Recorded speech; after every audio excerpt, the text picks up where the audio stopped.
히브리서 11장 1절에서 7절 말씀을 한 절씩 교도하겠습니다. 하나님의 말씀입니다. 이 멜기세덱은 믿음은 바라는 것들의 실상이요 보이지 않는 것들의 증거니 선진들이 이로써 증거를 얻었느니라. 믿음으로 모든 세계가 하나님의 말씀으로 지어진 줄을 우리가 아나니 보이는 것은 나타난 것으로 말미암아 된 것이 아니니라. 믿음으로 아벨은 가인보다 더 나은 제사를 하나님께 드림으로 의로운 자라 하시는 증거를 얻었으니 하나님이 그 예물에 대하여 증언하심이라.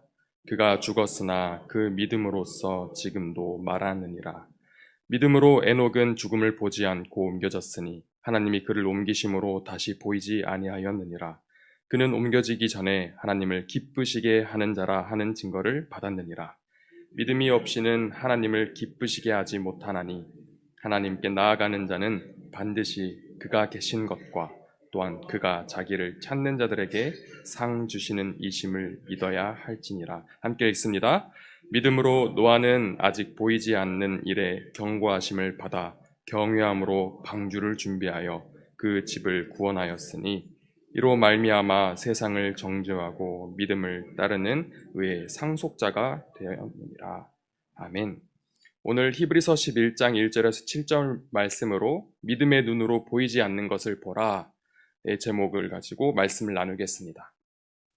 오늘 함께 읽은 히브리서 11장은 믿음장 혹은 믿음의 전당이라고 불릴 정도로 믿음은 무엇이며 믿음의 조상이라고 불리우는 아벨, 에녹, 노아의 예를 들며 믿음의 자세에 대해서 알려주고 있습니다.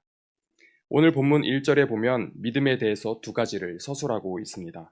믿음은 바라는 것들의 실상이고 믿음은 보이지 않는 것들의 증거라고 말합니다. 첫째로 믿음은 바라는 것들의 실상이요 라는 진술에서 쓰인 이 믿음이라는 단어는 우리 그리스도인들이 공유하는 이 개념보다는 바로 그 믿음이라고 표현되는 정관사가 붙지 않았으므로 일반적인 믿음에 대해서 숙고하고 있는 것입니다. 신학자 브루스는 이 부분에 대해서 바라는 것들은 소망에 대한 어떤 특정한 실체보다 그 소망 자체를 추구하는 것에 대해서 해석하고 있는데, 여기서 더 나아가 소망을 추상적인 상상의 부산물로 남기는 것이 아니라 이 소망을 위해서 활동하는 결과, 즉 소망을 위해서 행동하여 얻는 결과를 말하고 있습니다. 그래서 믿음과 소망을 연관지어야 하는데, 믿음은 신자의 헌신적인 행동이며 소망은 신자의 정신 상태라고 합니다. 그리고 이어서 보이지 않는 것들이란 어디 갔지? 하고 우리가 눈으로 찾으면 볼 수 있는 그런 물질적인 차원이 아니라 우리 사람의 지식이나 이해의 범주를 넘어서는 영역을 말하고 있는 것입니다. 그러므로 이 영역은 이 땅의 영역이 아니라 바로 영적으로 경험하는 영역이 되는 것입니다. 이것은 우리의 믿음이 어느 수준에 머물러 있어야 하는지를 말하고 있는 것인데요. 믿음이란 보이는 것에 의해 생기고 소망을 품을 수 있는 것이 아니라 믿음은 영적 차원의 활동이라는 것이어서 우리 눈에 보이지 않는 소망을 품고 그것을 확신으로 받아들여 우리의 행동을 이끌어내는 신앙의 기반이라는 것입니다. 그러므로 믿음은 보이지 않는 영역, 영적 영역에서 이루어진다는 것을 말하고 있습니다. 2절에서 믿음의 선진이라는 말을 언급하면서 믿음의 선진들의 어떤 자세에서 믿음을 배울 수 있는지 우리에게 선례를 제시해 줄 것을 암시하면서 4절부터 7절까지 아벨, 에녹, 노아 세 인물의 믿음에 대해서 이야기할 것을 예고합니다. 세 인물의 믿음에 대해서 이야기하기 전에 우선 3절에서 그들의 믿음의 기원이 어디에서 나왔는지 말하고 있는데요. 우리의 안다라는 인식 자체가 믿음과 상관없는 것이 아니라는 것을 보여주고 있다고 합니다. 우리의 안다라는 행위 자체가 하나님께서 말씀으로 지으신 세계에서 이루어지기 때문입니다. 과학도 이 믿음의 영역에서 결코 벗어날 수 없는 것입니다. 진짜 과학을 아는 연구자들이라면 그들이 어떤 과학 분야에서든지 연구를 하면 할수록 하나님의 위대하심을 더욱 절실히 느낄 거라고 생각합니다. 우주 만물이 하나의 질서 안에서 한 치의 오차도 없이 완벽한 균형을 이루면서 진행되어지는 것을 연구하면 연구할수록 창조주가 있을 것이라는 그 사실에 더욱더 접근하기 때문입니다. 그러나 이 과학자들이 연구를 통해서 점점 더 거대한 하나님의 질서를 알아가면서 느끼는 그 경외심보다 이제 우리의 진짜 믿음으로 나아가기 위해서는 보이지 않는 것들, 즉 영적인 영역에서 하나님의 말씀을 신뢰할 수 있어야 한다는 것입니다. 바로 무에서 말씀으로 모든 것을 창조하신 하나님을 믿음으로 신뢰해야 한다는 것입니다. 이제 믿음의 선진들 중 아벨과 에녹과 노아가 나오는데 4절에 먼저 언급되는 인물은 아벨입니다. 가인과 아벨의 이야기에서 아벨은 제사적인 믿음을 보여주었습니다. 창세기에서 아벨의 제사가 왜 더 인정받았는지, 왜 인정을 받을 수 있는 만한 것이었는지에 대한 암시는 직접적으로 기록되어 있지 않으나 유일한 단서는 가인도 만약 잘했으면 그도 하나님의 인정을 받았을 것이라는 것입니다. 그것이 창세기 4장 7절에 기록되어 있는데요. 여기서 우리가 유추할 수 있는 사실은 아벨에게서 배울 수 있는 믿음이 삶의 태도와 삶의 방식과 관련되어 있다는 사실입니다. 그래서 오늘 본문에서 보면 히브리서 저자가 아벨이 더 인정받을 만한 제사였던 이유를 믿음과 관련을 지으면서 말하고 있는데요. 하나님께서 아벨의 제물을 받으셨다는 것은 아벨을 의로운 자라고 인정해 주는 것을 의미하고 있습니다. 여기서 의라고 말하고 있는 것은 하나님을 기쁘시게 해드리는 하나님께 대한 올바른 마음 자세로 그가 제사를 드렸다는 것을 알 수 있습니다. 비록 아벨은 형에게 죽임을 당했지만 아벨의 믿음은 지금도 우리에게 회자가 되는 이유는 그것이 바로 올바른 믿음이었기 때문입니다. 올바른 믿음에 대해서는 죽음도 어떤 형태의 방해도 그 믿음의 메시지를 방해할 수 없다는 것입니다. 그 믿음은, 올바른 믿음은 시간을 초월해서 전해지는 무시간적인 특징을 가지고 있습니다. 그러므로 앞으로도 이 아벨의 믿음은 계속해서 우리의 자손들에게 이어질 것입니다. 그리고 우리가 아벨처럼 올바른 자세와 방식으로 믿음을 지켜나간다면 하나님의 영역 안에 거하는 이들에게 그 믿음이 전해질 것입니다.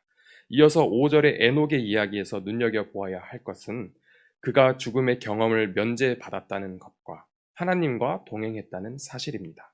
오직 에녹과 같은 믿음의 사람만이 하나님과 긴밀한 교제를 할 수 있고 하나님과 교제하는 자가 또 하나님을 기쁘시게 할 수 있다는 것입니다. 이것을 정리한 구절이 바로 이어서 6절에 나오는데요. 믿음이 없이는 하나님과 교제할 수 없고 그러므로 하나님을 기쁘시게 할 수 없습니다.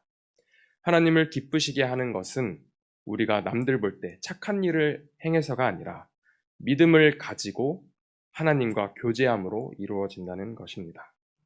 그러므로 우리의 믿음은 허공을 바라보는 것이 아니라 실제로 하나님을 바라보면서 하나님과 교제하는 가운데 그분의 기쁨되는 인생이 되어야 하는 것입니다. 그리고 마지막으로 7절의 노아의 삶을 통해 우리는 믿음을 배울 수 있습니다. 그는 하나님의 그 특별한 경고에 반응을 했는데 7절의 노아는 경고에 반응하였다고 되어 있습니다. 이 경고는 이제 당장 눈에 보이는 것이 아니었습니다. 그러나 노아는 하나님의 보이지 않는 경고에 대해서 바로 어떤 마음을 가졌냐? 존경하고 경외하는 마음을 가지고 그 경고에 어떻게 반응을 했는지 보면 즉각, 의심 없이 반응을 하였습니다. 믿음은 즉각적인 순종의 자세가 필요합니다. 이 즉각적인 순종의 결과가 무엇인지를 다들 아시죠? 그것은 바로 방주입니다. 이 방주는 불신하면서 이제 세상 사람들이 우리 믿음에 대해서 비웃는 것처럼 그 당시 사람들에게 비웃음의 대상이었으나 노아는 그들의 비웃음에 반응하는 것이 아니라 하나님의 경고에 반응해서 그 방주를 지었습니다. 우리들도 이 시대를 살아가면서 노아처럼 믿음을 지켜나가는데 그 구원을 얻은 자들로서 복음대로 살고 있는데 세상은 이것을 비웃습니다. 그러나 우리가 노아처럼 즉각적으로 하나님의 경고에 반응하여서 방주를 지을 수 있는 그런 믿음이 있었으면 좋겠습니다. 오늘 하루도 이런 아벨과 에녹과 노아처럼 우리가 믿음을 온전히 지켜나가는 여 세종학교의 가족들이 되시기를 바랍니다. 함께 기도하겠습니다. 살아계시며 지금도 우리와 함께 하시는 신실하신 하나님, 지금도 하나님께서 우리의 믿음을 보시고 우리를 기쁨으로 받아주시는 것을 믿습니다. 오늘도 살아가기를 우리가 세상의 규칙을 따르는 것이 아니라 세상이 어떻게 우리를 바라본들 우리가 복음을 가지고 그 복음대로 살아가기를 바랍니다. 하나님, 우리가 세상 살면서 믿음이 흔들릴 때가 너무나도 많이 있으나 이 믿음을 올바르게 지켜나가 결국에는 하나님께 기쁨되는 하나님의 백성, 하나님의 자녀들 되게 하여 주시옵소서. 이 시대를 살아갈 때 많은 유혹과 핍박이 있을지라도 우리가 믿음을 잘 지켜나갈 수 있는 새 힘과 능력을 더하여 줄 줄 믿고 의지하오며 예수 그리스도의 이름으로 기도드리옵나이다. 아멘. 하늘에 계신 우리 아버지여, 이름이 거룩히 여김을 받으시오며 나라가 임하시오며 뜻이 하늘에서 이루어진 것 같이 땅에서도 이루어지이다. 오늘 우리에게 일용할 양식을 주시옵고 우리가 우리에게 죄 지은 자를 사하여 준 것 같이 우리 죄를 사하여 주시옵고 우리를 시험에 들게 하지 마시옵고 다만 악에서 구하시옵소서. 나라와 권세와 영광이 아버지께 영원히 있사옵나이다. 아멘.